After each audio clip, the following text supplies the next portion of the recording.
problema, merong sagot na kay saya.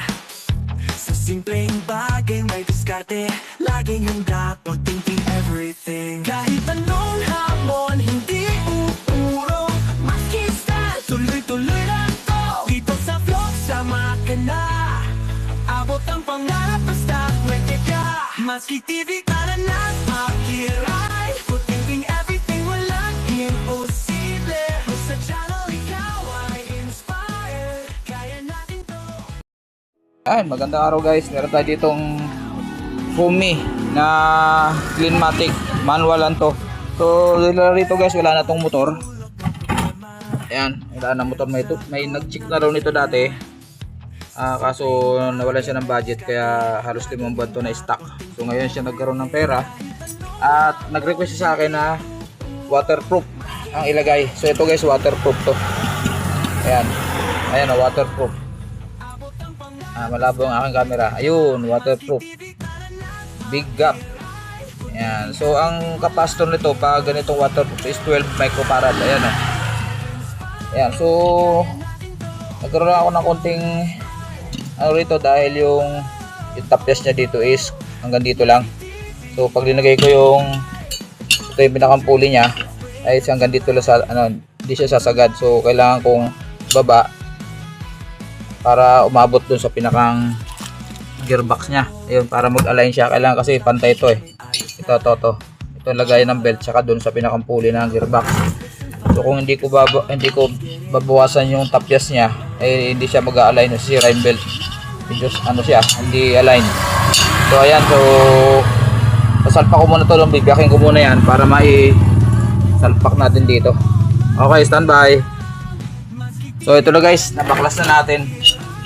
So mamounting muna natin ito. Mamount muna natin ito dito. Ayun, tamang pwesto. Yan. So lalagyan lang natin ito ng goma para may konting hindi siya masyado ma-vibrate. Hanap na tayo ng goma. Ayun, nalagyan na natin ng goma. Parang pinakang spacer niya. Yan, 3. Gumupit na lang tayo na tinanggal ko dito pero malapad yung naiwan yung nandun. Ito yung bungad para may pinakang siya, para anti-vibration. Pag wala kasi yan, masyadong matagtag yan. Yan, okay. So ito tornilyo lang natin para masalpak na natin sa body. At i-align pa natin mamaya ito yung pinakang pulley niyan tsaka dito. I-adjust na lang natin kung bababa o itataas to. Yan, sinalpak ko muna para mamaya hindi tayo mahirapan maglagay. Okay. Ayun, naikabit din natin. Medyo nahirapan tayo. Ito. Kasi wala akong washer, yung nut na may kasamang washer. Kailangan kasi ng hindi ko mahanap para stopper dito yun, para pag yung nut lang kasi lulubog sa loob. Yung nut dito may kasamang washer na ulo para nakaganon lang siya, naka-stopper. Okay. So ito, bago guys itong gearbox na to. Mukhang bago eh. Kaya sigurado walang problema yan. Lagay mo natin to ha. Tingnan natin yung alignment. Kung tayo yung kanyang hose may ipit. So dito yan. Pakulat ko dito. Natin kung align yung pinaka pulley. Yan lang ang magkakaproblema yan eh. Sakali. Uy.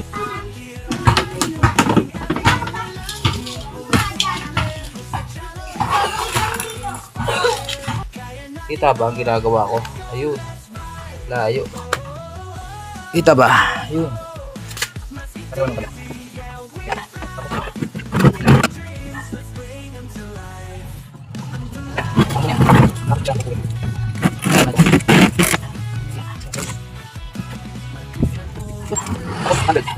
Kita muna natin to.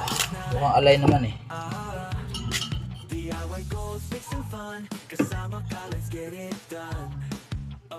Ayan. Tapos lock.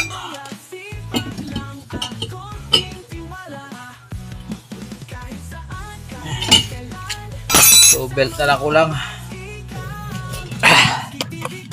ito guys, pinalitan ko yung capacitor ng 10 microfarad kasi nakalagay dapat 12 pag waterproof 12, tsaka 12 pa nakalagay. Pwede rin yung 10, pero hindi niya maibibigay yung power nung yung tudong lakas ng motor. So tayo muna natin to. Aray ko.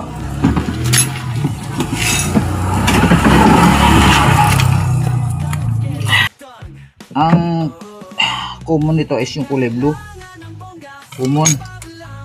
So, abaan natin na konti yung supply niya. Yun. Sa capacitor. Forward and reverse naman ng motor. So, siyempre sa forward and reverse, wala naman baliktaran yan. Pwede natin ikabit dito yan. Kahit ang kulay yung capacitor. Ang pula at saka dilaw. Hindi gaya ng dryer, may running tsaka starting. So ito naman dito sa fuse dito. Baka natin to.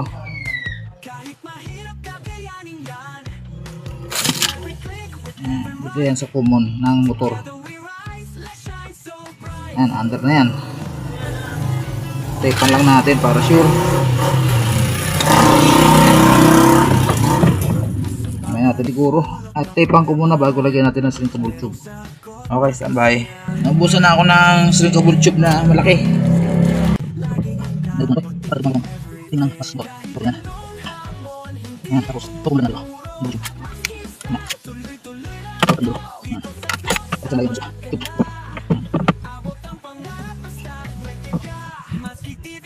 Check ko lang. Check mo lang. Narap mo lang. Guys.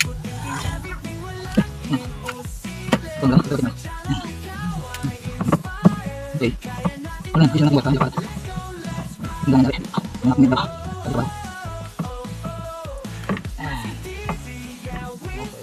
Tapos, testingin muna natin bago tayo sara. Ano natin ayusin yung wire na to. Testingin natin. Diyan natin ilagay yan. Okay. Okay. So, inano ko na. Inayos ko na yung wiring yan. Testing na natin. Paandal natin. Dito taas. Ayun.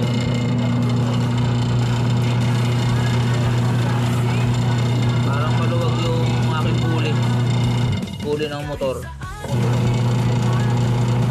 Konting adjust na lang yan. Okay. Ayun. Natakpan. Lagyan natin ng tumilyo yung dalawang kulang. Yun lang. Order na lang ito ang ating gagawin. Ay!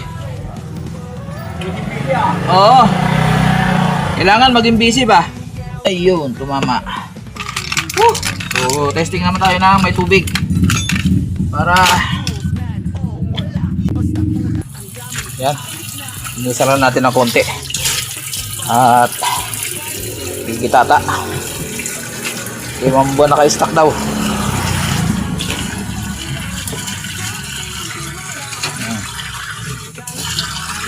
Ito natin konti.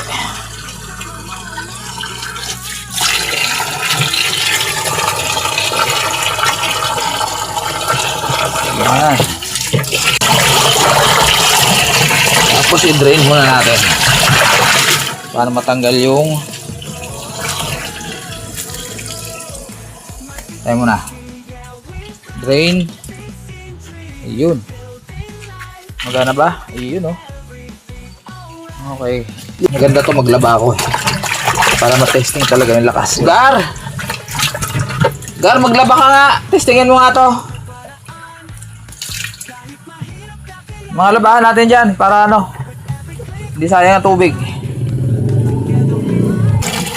Hindi, yung stock siguro. Yan, patay mo na yung gripo. Pwede na yan. Nalagyan pa ng damit eh.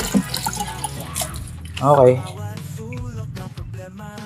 Yan, dami namin labahin.